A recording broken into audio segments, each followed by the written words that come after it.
Over to Major League Baseball now, where Derek Jeter is coming back. Well, not the way we're used to. Switching from pinstripes to a suit. The Vermont playoffs are in full swing, literally, with championships set to be crowned starting tomorrow. Some teams are still fighting to get there. After an incredible season for Vermont Catamount basketball team, a certain conference MVP has won another award. Baseball rivalries. Red Sox and Yankees, Dodgers and Giants, Mets and Phillies, some of the great ones in Major League Baseball. But baseball rivalries go past the MLB, even AAA. This rivalry right in our own backyard. Now, with Week 17 next week of the regular season for the NFL, everyone is hoping for one last Christmas gift. Their team making the playoffs, of course. I know this weekend is championship weekend in Vermont, but you know it's just as good as winning the hardware? Being crowned top play of the week here at NBC5, of course. Well, not really. But nonetheless, here's what you guys voted for. Championship Monday kind of has a nice ring to it. 3 more titles to be decided. Who will walk away with the hardware? Cubs and the Mets. 2 teams this season who had higher expectations. One team sitting at 500, the other a few games back for that mark. After a jam-packed championship weekend in Vermont, there were records broken and plays that made us go, wow. We start off with some perfect passing by U32 and Avery Gale. Well, she does the rest. Mount Anthony down by 1, but not for long, as Caroline Muninski gets this one in the net, all tied up. But as time is winding down in the first, Andrea Bowe gets past defenders, gets the goal, and the lead is back with Middlebury. And they would not give that up as Satchel McLaughlin nails not 1, but 2 free position shots and make it 10-8. And that would be the final of this one. McLaughlin says this was a true team effort. It's time for D3 baseball game. Randolph versus Enosburg. Top of the first is going to be Greg Johnson, and he's going to send this one to right field. Gets past the outfielder, and this run is going to score 1-0 Randolph. Bottom 2 now is going to be Colby Geddes. He's going to lay down the bunt. Looks like a simple play right here, but the throw is off at first. The run is able to score, and the game is tied up all at once. But it wouldn't stay tied for long. Noah Swinbank is money in the bank. Cranks this one to right field. It's a 2-1 single that gives them the lead, and they win by a final of 3-1. Coach gives huge credit to his pitcher in this victory. Jump to the second quarter now. Derek Rose looking like the old Derek Rose right there, getting the layup to go, and the foul. To the third quarter now. Here is Al Horford, a nice pump fake on a drive in the lane, tomahawk jam, throwing it down. Now that's a nice Christmas present if I say so myself. Now with under 2 minutes to go in the fourth quarter, Thomas is going to miss his shot. Derek Rose, like a volleyball tip right to Kristaps Porzingis, lays it in, and the foul. The crowd goes wild, but Boston is not out of it. Horford drawing some defenders, kicks it out to Marcus Smart. Bang, gets that one to go. A 3-pointer breaks up the tie. With 30 seconds left, Melo has the ball, but Melo turns it over. The Boston Celtics win this one, 119-114.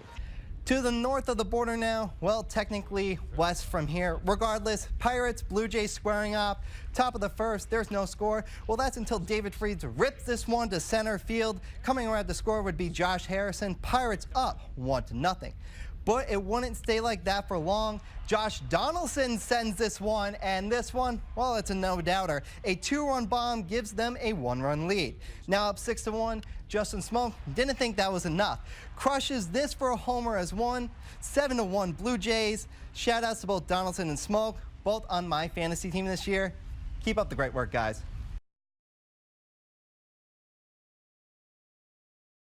Ben Sprague started JV football in 2016, but his first season on the field was short-lived. It was the day of homecoming, and we were playing, I think it was Duck, Duck, Goose, and apparently I pulled my groin. But the situation was worse than he thought. For the next few days, Ben was getting sick, and then his dad saw something. We realized it was yellow from his neck to his waist. They rushed him to the hospital. Doctors discovered Ben had a severe staph infection. It affected his heart, his lungs, his liver, his kidneys. And he needed open heart surgery. Doctors said his chance of survival was less than 10%, but he pulled through, recovering better than expected. The doctors, as unprofessional as they said it was, cried when they saw him. Just a few days after surgery, Ben was already talking about getting back on the field. But there was someone he wanted to meet. I think we were talking about it that day, about JJ.